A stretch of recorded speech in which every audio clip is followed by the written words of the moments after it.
जय श्री राम मित्रों, आपका स्वागत है आपके YouTube चैनल सनातन भक्ति सागर पर। तो पिछले भाग अर्थात भाग 37 में हम लोग देख चुके थे कि किस तरह से कुंभकर्ण आक्रमण कर चुका है प्रभु श्री राम के सेना पर। और सेना जब भागने लगते हैं, वानर जब टिक नहीं पाते हैं कुंभकर्ण के शक्ति और विशाल शरीर के सामने, तब स्वयं प्रभु श्री राम युद्ध करने के लिए आते हैं और एक ऐसा तीर चलाते हैं जो कि लाखों और हजारों सर्प के समान था और राक्षस सेना को काटने लगते हैं, वो सर्प के समान तीर। उसके बाद आज का चौपाई देखिए क्या है, इस भाग में हम लोग देखेंगे। कटहि चरण उर सिर भुज दंडा, बहुतक वीर होहि सतखंडा। घुर्मी घुर्मी घायल मही परही, उठि संभारी सुभट पुनि लरही। अर्थात उनके चरण, छाती, सिर और भुजदंड कट रहे हैं। बहुत से वीर के 100-100 टुकड़े हो गए हैं। घायल होकर चक्कर खाकर पृथ्वी पर गिर पड़ते हैं। उत्तम योद्धा फिर भी संभल कर उठते हैं और लड़ने लगते हैं। अर्थात प्रभु श्री राम का जो तीर था वो अत्यंत शक्तिशाली था और उनके तीर जो थे राक्षसों के छाती में लग रहे थे, सिर में लग रहे थे और हाथ काटे जा रहे थे। बहुत से वीर के 100-100 टुकड़े हो गए थे, लेकिन जो बहुत ज़्यादा ही शक्तिशाली और वीर योद्धा थे वो फिर से उठ खड़े होते हैं और लड़ने लगते हैं। उसके बाद का जो चौपाई है वो देखिए क्या कह रहा है मित्रों। लागत बान जलद जिमिगा जही,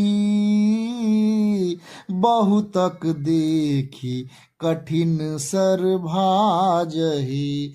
रुंड प्रचंड मुंड बिनु धावही,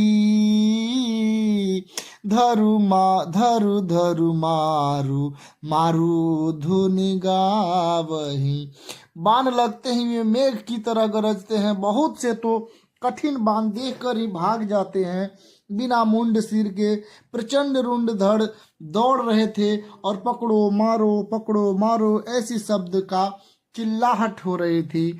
अर्थात बाण लगते ही मेघ की तरह गरजते हुए बहुत सारे उनके जो बहुत सारे जो सैनिक थे वो युद्ध करने लगते हैं। बाण लगते ही कठिन बाण देखकर भाग जाते हैं और बिना सिर के और धड़ के दौड़ते रहते हैं और पकड़े और मारो ऐसा चिल्ला रहे थे। बहुत सारे राक्षस जिनका सिर कट गया था वो भी अपने धड़ जिसका अलग हो गया था वो भी मारो पकड़ो ऐसे चिल्ला रहे थे वीर योद्धा। ऐसा स्थिति बन चुका था। उसके बाद दोहा है। छन महु प्रभु के साय कन्ही, काटे बिकट पिसाच, पुनि रघुबीर निसंग महु, प्रभु से सब नाराज, प्रभु से सब नाराज।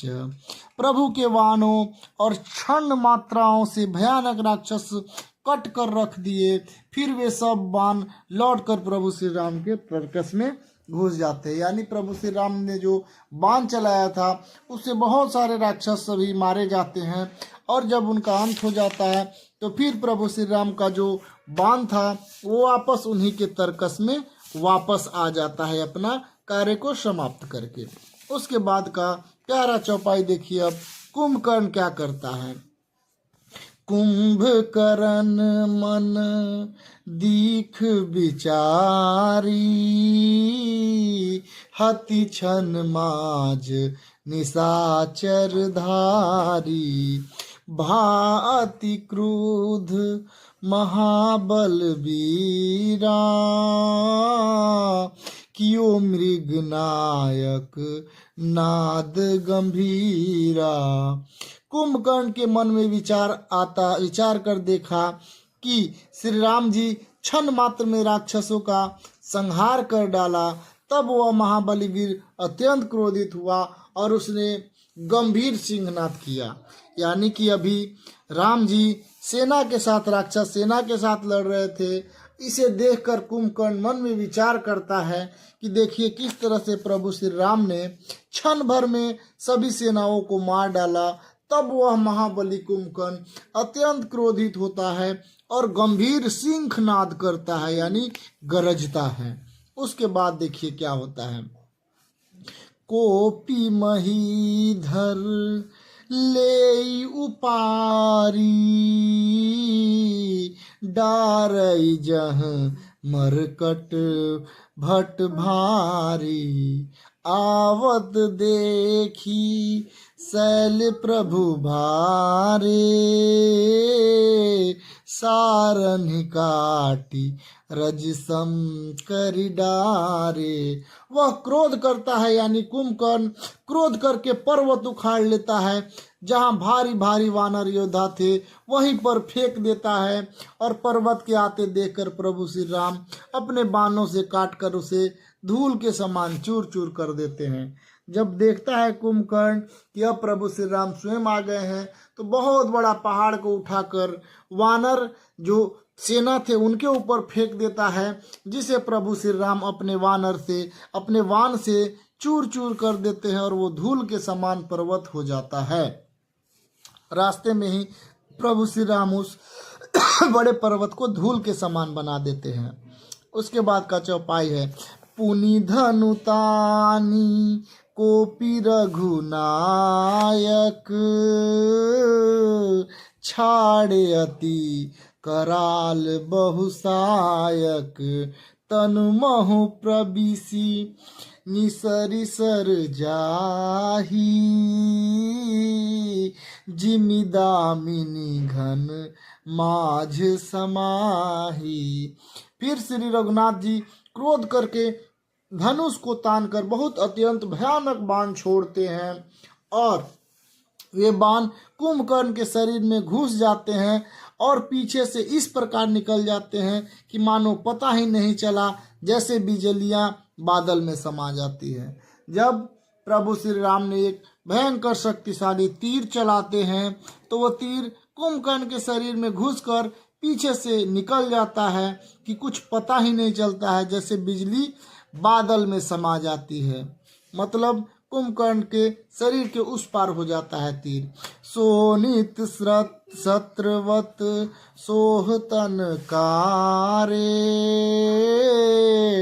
जनु कंज कजल गिरी गेरु पनारे, बिकल बिलो की भालू कपिधाए, बिहंसा जबहि निकट कपि आए। उसके काले शरीर से रुधिर बहता हुआ ऐसा शोभा देता है मानो काजल के पर्वत के गेरू के पनाल बह रहे हैं। उसे व्याकुल देखकर रिछ वानर दौड़ते हैं। वो ज्यों ही निकट आए त्यों ही वह हंसता है। अर्थात उसके जैसे ही तीर लगती है तो उसके काले काले शरीर से रक्त बहने लगते हैं। वो रक्त इस प्रकार शोभा दे रहे थे मानो पर्वत के गेरू के पनाल बह रहे हैं, यानी पर्वत से किस तरह से पनाल बह रहे हैं। उसे व्याकुल देखकर रिछ और वानर दौड़ते हैं और ज्यों ही उसके निकट आते हैं त्यों ही वह राक्षस कुंभकर्ण हंस पड़ता है। उसके बाद देखिए क्या होता है। महानाद करि गर्जा कोटि कोटि कही कही की स, मोहि पटकई गजराज इउ शपथ करई 10 शीस। और वो बड़ा घोर शब्द करके गरजते हुए बोलता है तथा करोड़ों वानर को पकड़कर गजराज की तरह उन्हें पृथ्वी पर पटकने लगता है और रावण की दुहाई देने लगता है। जैसे ही राक्षस के पास वानर आए थे, लाखों करोड़ों राक्षस को वानर को ऐसे ही पकड़कर कुंभकर्ण धरती पर पटक देता है। भागे भालू बाल भागे भालू बली मुख जूथा, ब्रिकु बिलो की जिमी मेष बरू था। चले भागी कपि भालू भवानी, बिकल पुकारत आरत बानी। अर्थात यह देखकर रिछ वानर जो थे वो ऐसे भाग पड़ते हैं जैसे भेड़िया को देखकर भेड़ों का झुंड भागने लगता है। इधर शिव जी कहते हैं कि हे भवानी, वानर भालू व्याकुल होकर आर्तन वाणी पुकारने लगते हैं और भाग चलते हैं। इसके बाद का चौपाई देखिए क्या है मित्रों। यह निशिचर दुकाल सम अहई, कपिकुल देश परन अब चहई, कृपा बारिधर राम खरारी, पाहि पाहि प्रण तारतिहारी। अर्थात वे कहने लगते हैं कि यह राक्षस दुर्भिक्षक के समान अब वो वानर कुल को देश में पड़ना चाहता है। हे कृपा रूपी जल के धारण करने वाले मेघ रूपी श्री राम, खर के शत्रु शरणागत के दुख हरने वाले, रक्षा कीजिए, रक्षा कीजिए। वानर और भालू बेचारे अत्यंत भयभीत हो जाते हैं और प्रभु श्री राम के पास जाकर करते हैं कि हे प्रभु, खर को मारने वाले आप हमारी रक्षा करिए। ये जो विशाल राक्षस है वो हम लोग को बचने नहीं देगा। अंत करिए किसी तरह से इस विशाल कुंभकर्ण का। उसके बाद देखिए क्या होता है। सकरुण बचन सुनत भगवाना, चले सुधारी सरासन बाना, राम सेन निज पाछे घाली, चले सकोप महाबलशाली। करुणा भरे वचन सुनते ही भगवान श्री राम धनुष पर बाण संधार करते हैं और महाबलशाली श्री राम जी सेना के पीछे कर लेते हैं और वो अकेले ही क्रोधपूर्वक आगे बढ़ने लगते हैं। उसके बाद का चौपाई देखिए, शायद और 2 ही चौपाई हो पाएगा इस भाग में मित्रों। खैची धनुष सर सत संधाने,